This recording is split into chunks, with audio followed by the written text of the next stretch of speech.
স্বাগতম মহাগ্রন্থ আল কোরআনের ধারাবাহিক তাফসিরে। আজকে ইনশাআল্লাহ আমরা পবিত্র কোরআনের সূরা আনআমের 12 ও 13 নম্বর আয়াত দুটি নিয়ে আলোচনা করব। এই দুটি আয়াতে আল্লাহ রাব্বুল আলামিন বলেন, কুল লিমান মা ফিস সামাওয়াতি ওয়াল আরদ কুলিল্লাহি কাতাবা আলা নাফসিহির রাহমাত لَيَجْمَعَنَّكُمْ إِلَى يَوْمِ الْقِيَامَةِ لَا رَيْبَ فِيهِ الَّذِينَ خَسِرُوا أَنفُسَهُمْ فَهُمْ لَا يُؤْمِنُونَ। হে নবী, তুমি তাদের জিজ্ঞাসা করো, আসমান সমূহ ও জমিনের যা আছে তা সব কার? তুমি বলো, এর সব কিছুই আল্লাহ তাআলার জন্য।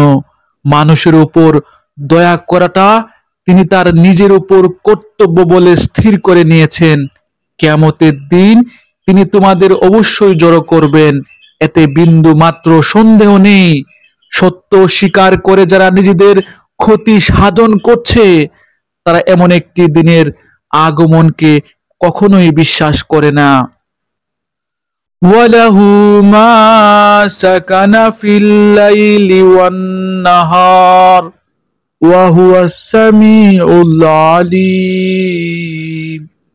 রাত ও দিনের মাঝে যা কিছু স্থিতি লাভ করেছে তার সবকিছুই তার জন্য।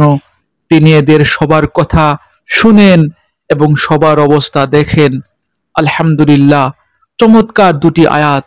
আল্লাহ সুবহানাহু ওয়া তাআলা এই আয়াত দুটিতে আমাদের সামনে তার মালিকানা, তার রহমত ও ন্যায় বিচারকে স্পষ্টভাবে তুলে ধরেছেন। প্রথমে বলা হয়েছে, আকাশ জমিনের সবকিছুর মালিক আল্লাহ রাব্বুল আলামিন। মানুষ, প্রাণী, গ্রহ, নক্ষত্র, এমনকি আমাদের জীবন মৃত্যু তার নিয়ন্ত্রণাধীন।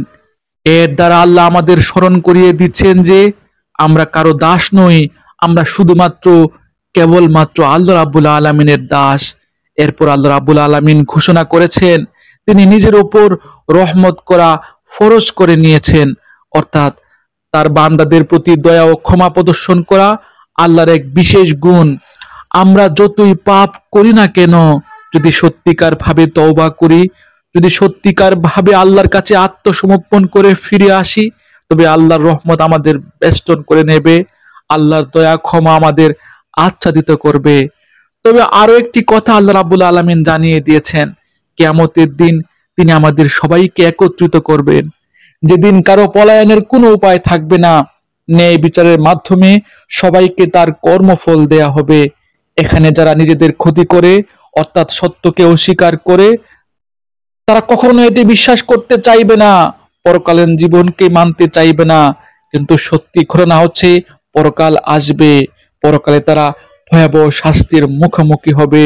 সেদিন আল্লাহর দয়া শুধু মুমিনদের প্রতি থাকবে, আর অস্বীকারীদের প্রতি আল্লাহ ভয়াবহ রুষ্ট হবেন। তাদের প্রতি আল্লাহর দয়ার চাদর কখনোই বেষ্টিত হয়ে আসবে না। আল্লাহ রাব্বুল আলামিন আমাকে সহ আপনাদের সবাইকে আজকের এই আলোচ্য আয়াত থেকে শিক্ষা গ্রহণ করার তৌফিক দান করুন, এই প্রত্যাশা আজ এখানে শেষ করছি। ধন্যবাদ।